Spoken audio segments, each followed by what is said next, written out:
Right now, the Cleveland Browns have ownership of the number 4 overall pick. They play the Miami Dolphins this week.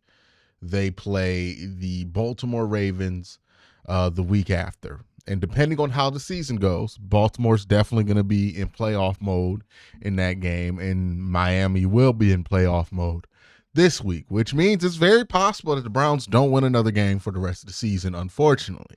What that also means is that the Browns could have one of the top 3 or 4 picks in the draft like they currently have right now.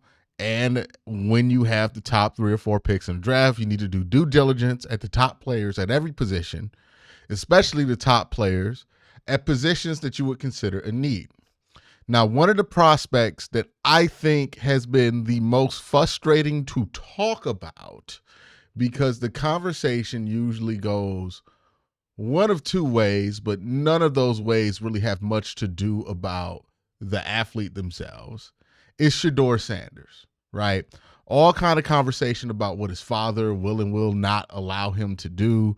All kind of conversations about people's attitude about how they feel about Colorado or Deion Sanders as a whole. Like, honestly, it feels like through Sheduer Sanders, people are just rehashing their arguments about Odell Beckham, right? Whether you were pro Odell or anti Odell, it just feels like a continuation of that, and doesn't feel like these arguments have anything to do with what we're actually watching from Sheduer Sanders, because I think the people who really like Sheduer get a lot wrong about Sheduer. I think the people who really don't like Sheduer, they also get a ton wrong about him. So I took a look at 2 of his games against UCF and against Nebraska. And I'm going to tell you what I like about Sheduer and what I don't like about Sheduer. This is the first impressions. This is just what I've evaluated by looking at 2 of his games. The reason I picked these 2 games, UCF and Nebraska, because these are the 2 of the better defenses that they would play, right? One is the best defense he would probably play in the Big 12, and the other one is the best defense he played overall, which was Nebraska. Now, Sheduer played in a very, very weak schedule this year. I think that doesn't get talked about enough, but let's get into the film. So the first thing I noticed when I watched Sheduer Sanders is that he has a tendency to float in the pocket, right? You notice him here. He doesn't keep that line, right? Remember we were watching Jameis Winston or other pocket guys. They stay on that line, and if they do anything, they hitch up. He floats. Right? He likes to float, especially if he's throwing to the field side. He loves to float towards wherever he's throwing it. I think it's part of what he likes, right? He likes to float, get that step into it. It's kind of like a baseball player trying to turn a double play. Like, he loves that, right? He loves getting into that double play footwork right there. You're going to see this all throughout his film. And I do worry about this because this isn't a great habit to have in the NFL, because it's harmless in the Big 12. But, something as small as that could blow a window and put a pass rusher right in your face in the NFL. Like, if you're not an amazing athlete at the NFL level, you want to move horizontally as little as possible. And this is unnecessary, right?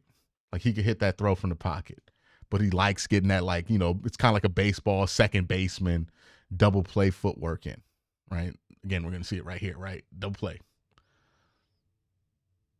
Another one right here where he kind of steps away from that one. Like, he doesn't really settle in the pocket sometimes, right? Like, this is one happy feet. Look at the middle. And he kind of throws that off a weird base, wide, and it's not accurate. And it's late. Now, some of this, to be fair to Sheduer, is him trying to find a passing window to make sure that his ball doesn't get blocked by the line of scrimmage.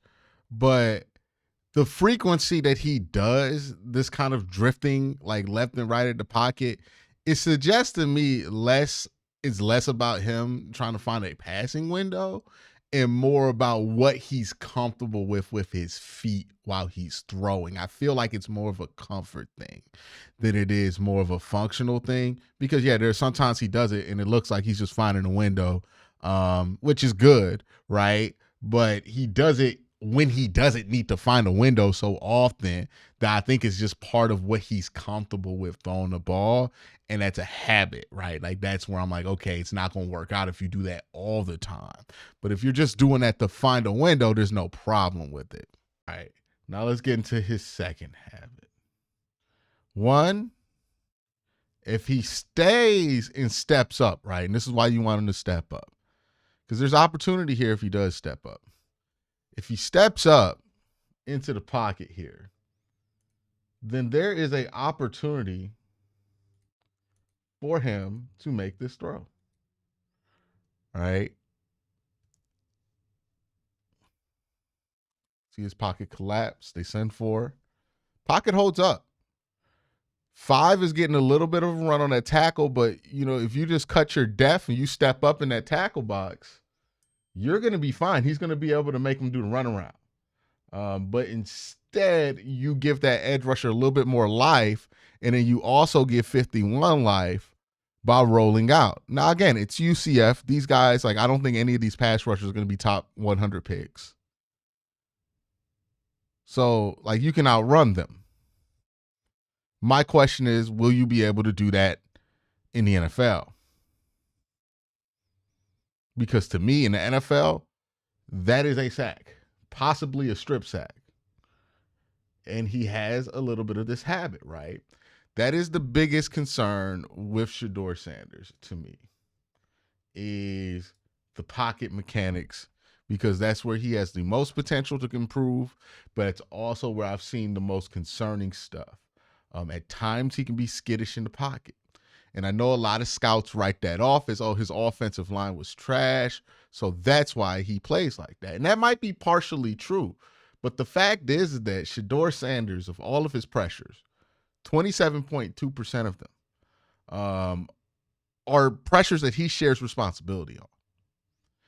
And that's the highest or second highest in the NCAA this year. It's the highest amongst all draft eligible quarterbacks this year. So to act like it's just the offensive line why he gets sacked a lot, I think is missing the point. He does things that makes it easier for edges to get to him.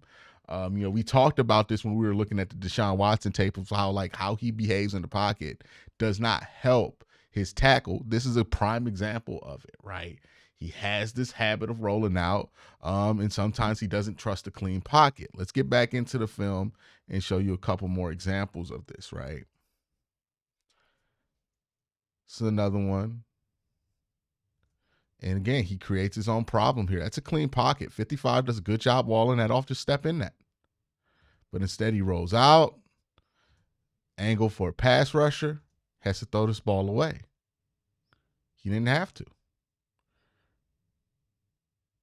Could have stepped up in there. Maybe he ran through that little run lane right there, right? But instead, he gets pushed out. This is the play we saw earlier. Again, just want to illustrate right here. That is a clean pocket. You just got to step up on that one, right? Because what Sheduer could easily do here is step up in that pocket, right? Step up here, dump it off, and you get 10 yards. Maybe you get a chance to get a manageable third down out of that, right? Or maybe you see Jimmy Horn run over this safety, right? And you fit a ball there. You put yourself in a position to make the play. Instead, you got kind of ran around. You had to throw this ball out. End up not being able to do anything with it, right? Throwing it to Travis Hunter so he can get tackled. Same thing here. It's a clean pocket. Right here. Clean pocket. Got to step up in that, right?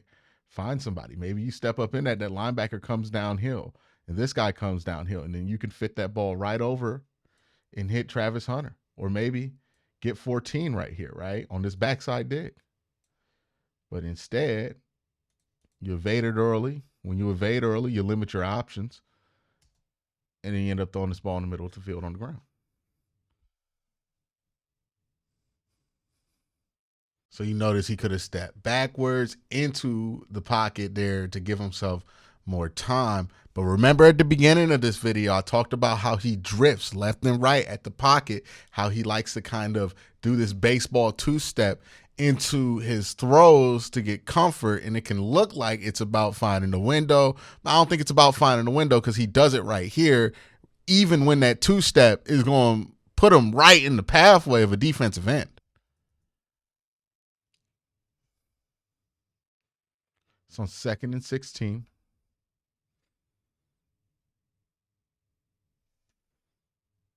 Again, this is a clean enough pocket to throw out of. Kind of holds on to this a little bit. Then he rolls out. Throws that.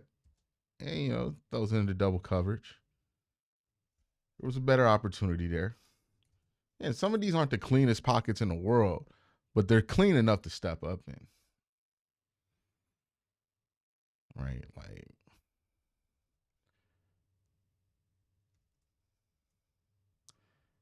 if you step up here, you see 14 beats his corner. You get that ball to him. You got a nice little window right there, right? See his little post. Now I don't know what the read was for him. But you get this pocket here, get that window. You can step up there. It's 2nd down too, so you might just want to step up so you can dump it off to the flat. Let this running back try to make a play here too. But you got 2 windows here to step up into. But when you roll out this way, it's not much you can do with it. And again, this is when he's athletic enough to get away with it.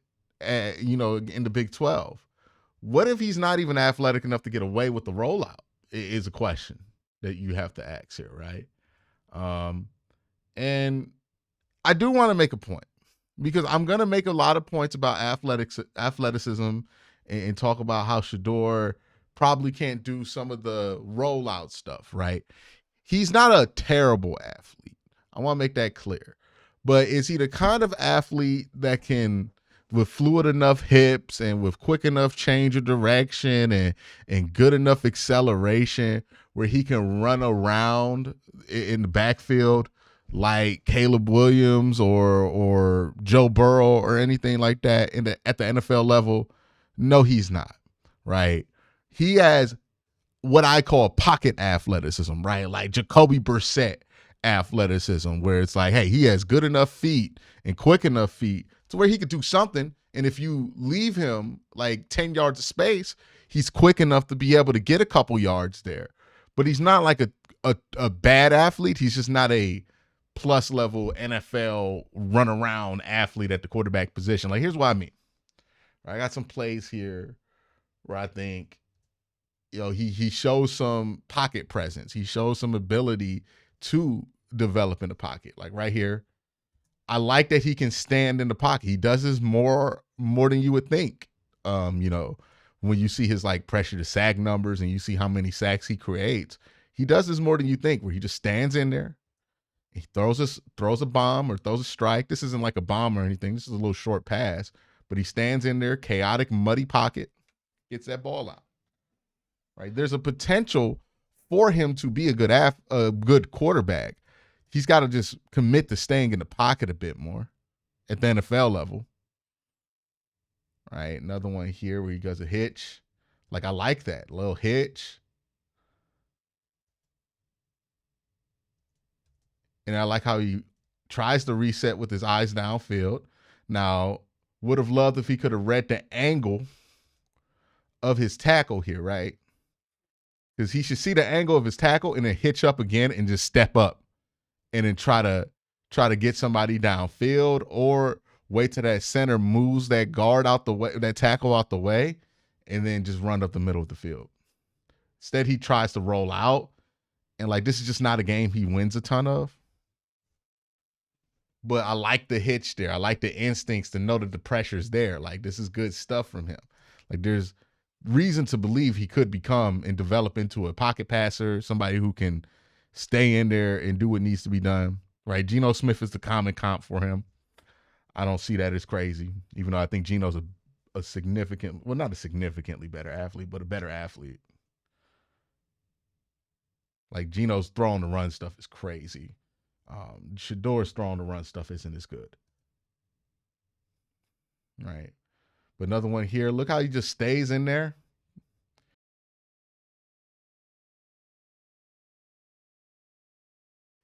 But look at this. Look at this rocket he launches. Bam, touchdown. It's good. It's really good. He does a good job of standing tall in the muddy pocket at times. You just wish he did it more consistently. Right? And I love what he does here. So what he does here is he finds that passing lane. Gets to the top, finds the passing lane, steps right into it, and throws a strike. That's good quarterbacking. Another one here, top. Look, it stays in a muddy pocket, knows he's about to get hit. He's really comfortable in the middle of the field. That's another good thing about him, right? Really comfortable in the middle of the field.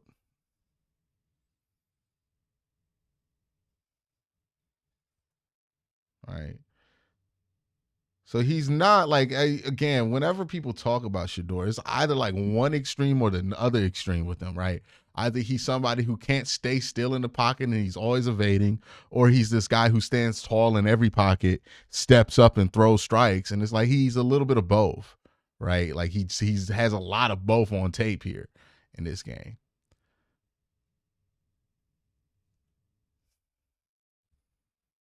This one, he steps up. I don't mind this. Right? He steps up. He just doesn't get anything.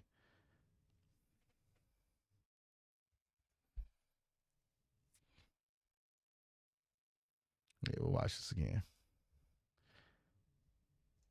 Yeah, like that one, his O-line got their ass beat. He tried. He stepped up and everything. He tried. Maybe he could have got that one to 31, but it wouldn't have been what they needed.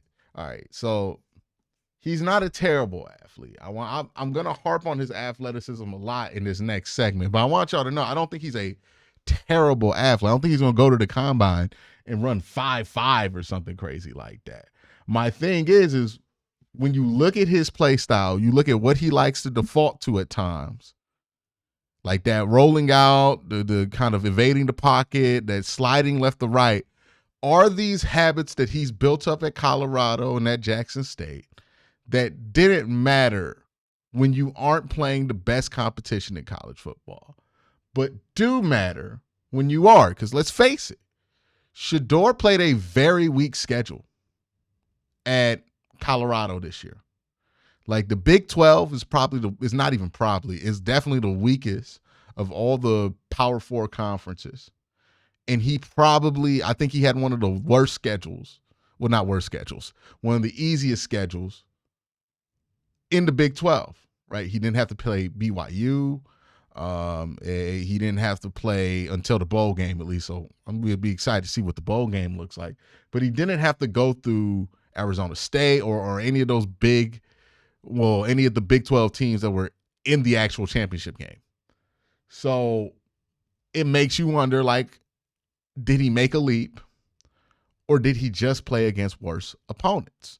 The reason I wonder that about his skill set is the Nebraska tape, right? So when you turn on this Nebraska tape, a lot of the stuff that he got away with against UCF, it's not flying when you're playing slightly better athletes at Nebraska in the Big Ten.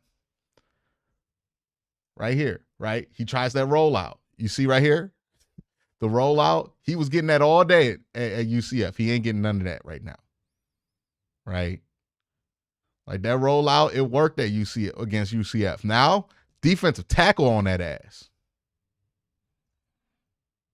And this is Nebraska.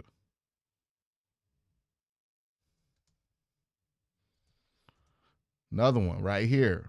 Boom, tries to step up, run away. Okay, a little bit of magic, No, he got caught down. Ran down. You saw that? 48 from the 3T position. Just runs him down from across the field. Spies him, gets him, tracks him. He's down. Another example of it, right? Tries to run away. No, sir. Not going anywhere. Like, you could just tell how much faster Nebraska's defense is than UCF from watching it. Look at that. Step up. Oh, yeah, he was getting that all day, UCF. No. Again, another one here. He tries that rollout. He gets smacked. Oh, my God. This is the same stuff he tried to do against UCF. Rolling out, running around. I'm fine. No.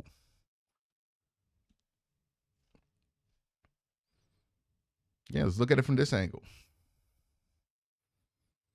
It looks so much easier for him to get away with against UCF, right? Nebraska is not happening. Right here. Now he's sped up. He's turning around, trying to get away with it, and he just throws this thing up. Because he knows. Now he's sped up, right? You could just see. Nebraska got to him so much. They got every spin that he tried to do, every rollout he tried to do. Now he's sped up. So the second he turns here, he's like, I got to get rid of this. Just throws it. Luckily, he gets it out of bounds. Like, good job on him. It's a tough platform to get that ball out of bounds.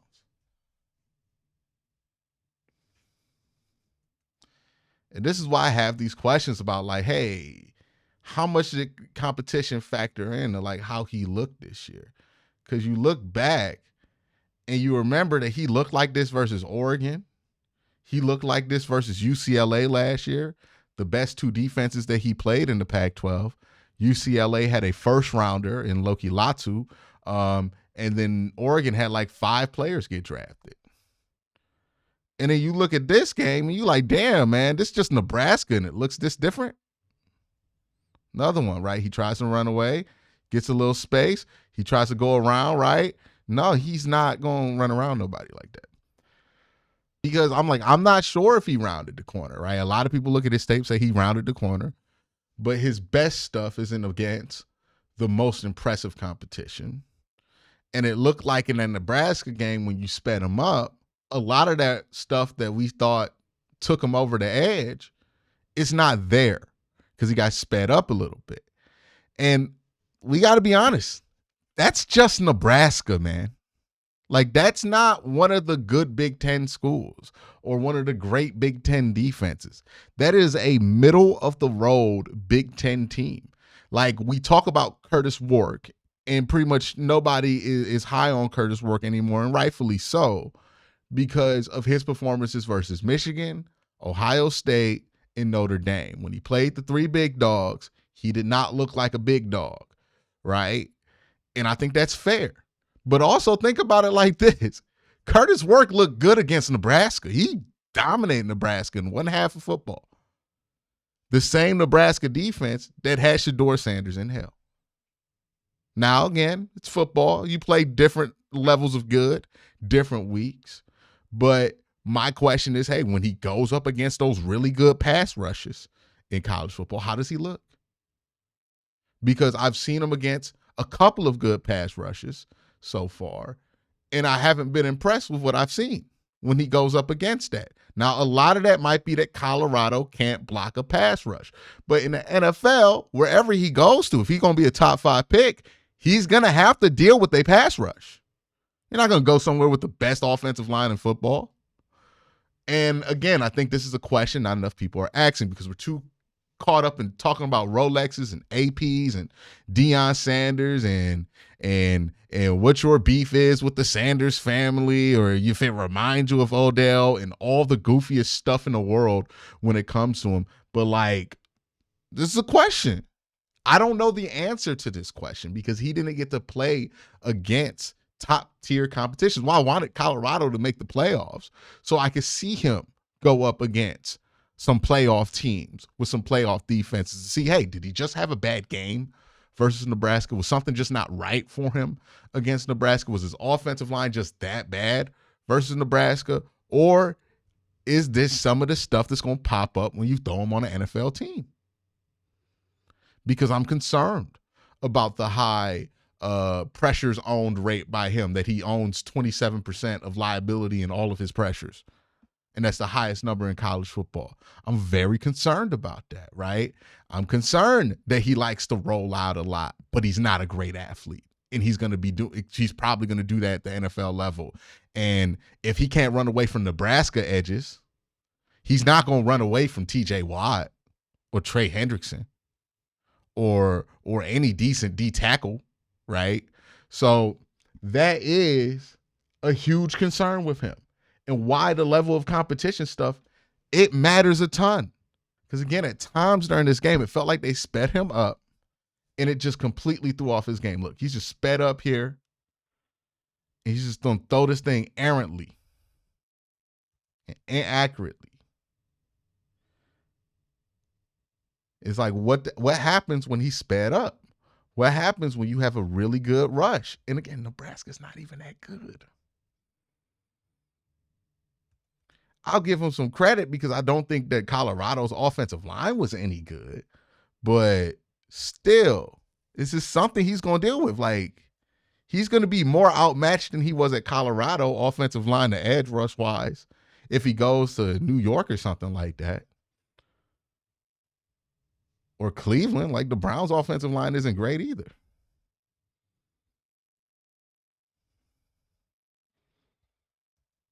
Why he ripped that one?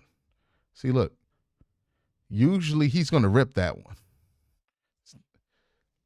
But he got sped up in this game. Now he doesn't see this. He usually rips that.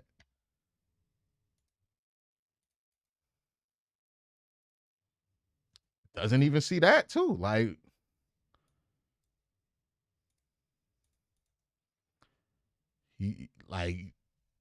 is this a real problem for him? I don't know the answer to that.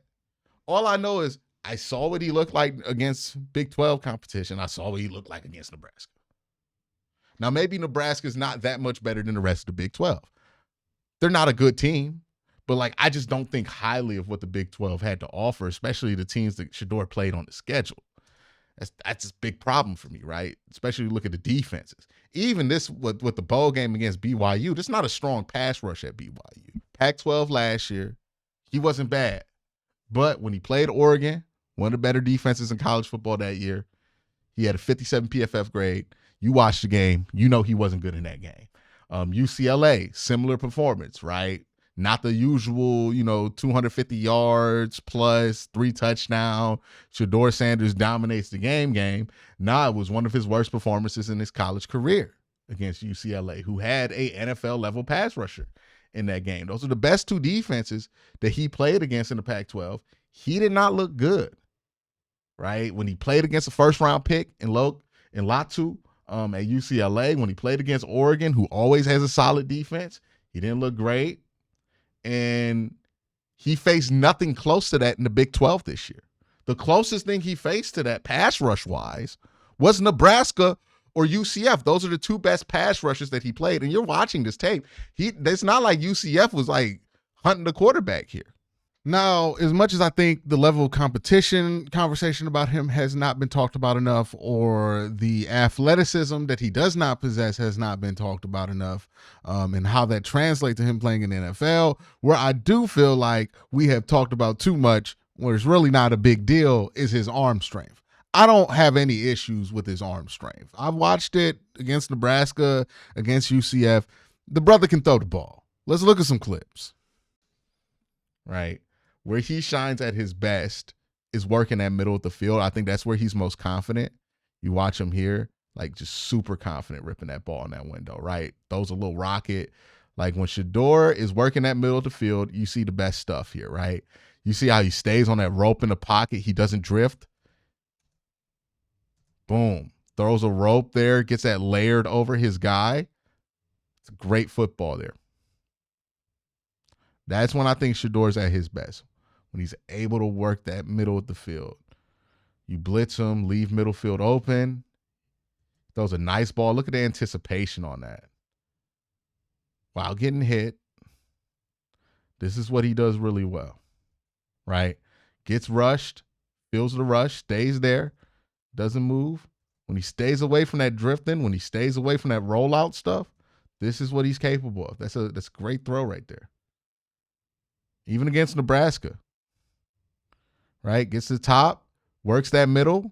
See how he hitches, steps, throws, strike. Travis Hunter got smacked. But yeah, just again, when he stays in that middle of the field, he stays more consistent with his feet. He's better with his pocket presence, right? He's not tempted to go left or right, He steps up. Like, that's where he's going to make his money in the NFL. Middle of the field. Right? Another one right here. Steps up, strike. So he has a fastball. He doesn't have a weak arm. Yeah, he don't got no toothpick arm. This ain't toothpick arm stuff, right? Where you can stand in and strike that in right there. That's not toothpick arm. Somebody telling you got toothpick or that he don't got an arm, they lying to you. Look at that. Nice little fade ball here. Good touch on it. He's got a good arm. Look at this right here. Opposite hash. Throws this one all the way to the late numbers on the back shoulder ball. Yeah, Sheduer has good enough arm strength. He's not a toothpick guy. So what's my final first impression of him, right? I'm going to revisit Sheduer after I get to watch at least 6 of his games. But after watching these 2 games, I think Sheduer Sanders has some promise as a quarterback, right? Is it promise that I would draft in the top 10? Probably not. It's definitely not promise I feel excited about taking him number 1 overall, right? Like, this definitely isn't like Cam Newton tier number 1 overall guy. This is more like in that, hey, it's Jake Locker, it could work. It's Blaine Gabbert, it could work. It's Blake Bortles, it could work. It's Ryan Tannehill, it could work. Tier of quarterbacks who could go in the top 10. It's not the same way I felt about Drake May. It's not the same way that people felt about Jaden Daniels last year. And it's not the same way that I felt about Caleb Williams. Like, it's just not there. It doesn't jump off the page to me that this dude is a number 1 overall caliber player. It would be a reach there for him. But is he a player who could turn into something at the quarterback position? Yeah, the potential is certainly there. I do think you need to ask yourself some serious questions if you're an organization that's going to draft Sheduer. 1, how early is he going to play? 2, if he's going to play early, which he probably will, he's played every game in college, right? So I think that's one of the things that, if you're worried about the Sanders family intervention, they're going to want Sheduer to play early. And Sheduer's going to want to play early, and the fans are going to want Sheduer to play early, no matter where you draft him. The question you have to ask again is, are we an organization that can get a good offensive line built around this guy? Because he's not going to elevate your offensive line. Sheduer Sanders, the way he plays, what his habits are, early on in his career at least, it's going to make your offensive line worse. Almost certainly, right? It's going to take a year or 2 for him to develop into the pocket magician that I think he's capable of becoming. But it's going to take a year or 2 before he does that. He's going to have to shake off some of them bad habits. He's going to have to take a couple hits. It's going to disincentivize him from some of his bad habits, right? But if you put him in a bad offensive line where he doesn't trust it, and you put him in that situation for 2 years, and then he's already been in that situation for 4 years in college, there's a very real possibility that you could just break him and he'll never trust the offensive line. And then you do build a good offensive line around him, but by the time that offensive line is good, he has no trust left in the offensive line, so he's just going to bail from these pockets. Like, Sheduer is not athletic enough to consistently bail as much as he did at Colorado and get away with it in the NFL. He's not athletic enough to live as, this extracurricular kind of quarterback. Like, no, he's going to be at his best when he's on time, on schedule, and throwing what the play requires of him. He can do that really well. I just would be wary about drafting him, given that there's going to be a lot of pressure to play him in year 1 if you aren't a team that can build a great offensive line around him. Because if you have a good offensive line, it's possible that he could play a style of football that could make them worse, right? So you got to have a great offensive line around him. Not just like it's decent, a great offensive line around him. Because I know Deion's super confident in Sheduer's ability to run away from pressure at the NFL level. I'm not there yet. I don't see what Deion sees with his son on that one. But what I do see is a guy who could throw passes over the second level. He can layer footballs better than anybody in this draft class. He is more accurate than any quarterback in this draft class. There are real questions about, hey, when he gets an NFL pass rush and he's sped up, is he going to have that same accuracy? How long is it going to take him to readjust his clock? I wish I knew the answers or felt better about the answers to that question than I do right now, because I wish he played better competition this year at Tech at the Big 12. But that's not his fault. He can only play who's on his schedule, right? And to give him credit, he's playing in the bowl game, which like a lot of guys in his position wouldn't do. That's a positive point for me in the character aspect of him. Now, here's where I can't stand some of the criticism on Sheduer Sanders and where this gets ridiculous. People have these character concerns about Sheduer Sanders. They are completely unfounded. He seems like a good kid. Like, I feel old saying that, but he seems like a good kid. Everything that I hear him talk about, listen to, this is a coach's kid, man. Like, just because his dad is Deion Sanders, I think a lot of people are throwing whatever luggage they have, whatever baggage they have about how they feel about the Sanders family or how they felt about Odell Beckham's dad, and they're putting that on Deion and Sheduer, which I think is unfounded. Deion has always been somebody who has handled himself well in the public eye, whether you agree with how he moves or not. He's been able to manage his public career pretty well and has built a lot of good things for his kids. And Sheduer has been able to manage that well. I mean, he's been on Overtime Elite since he was like 16, and he's still not getting in trouble. He's not one of these dudes racing cars, driving drunk that you see in this draft class. So I have no character concerns about Sheduer Sanders. Honestly, his characters and his intangibles are pluses to me. My biggest concern with him is just like, hey, is he going to be willing to change some of his bad habits, or is he going to be put in a situation to change those bad habits so that he could become the quarterback that he could become? And who is he when he's going up against better competition, when he's going up against a faster pass rush, when he gets sped up? Is he the same accurate guy who could throw and layer balls over, or does that change him into somebody who doesn't process as well, who doesn't throw the ball as accurately, doesn't know what pitch to go with? Like, does that half second throw him off? And is he able to catch up to that? Because that happens to a lot of players. You watch them in college, they look amazing, and then they go to the NFL, it gets just a hair faster, and they're not the same guy. That could easily be the case with Sheduer Sanders, where all of these positive things I talked about kind of go away because he's constantly being sped up in the NFL, even if he has a good offensive line. The best analogy I could use to explain how I feel about Sheduer Sanders is really gonna only make sense if you've ever built a computer before, but try to apply this to some other field too. But basically, sometimes in the PC building world, the fastest processor available might not be a good deal, right? Like, if you want the best processor on the market, you're going to have to overpay for that processor. So, yes, is Sheduer Sanders the best prospect in this draft class? More than likely, yes, at the quarterback position.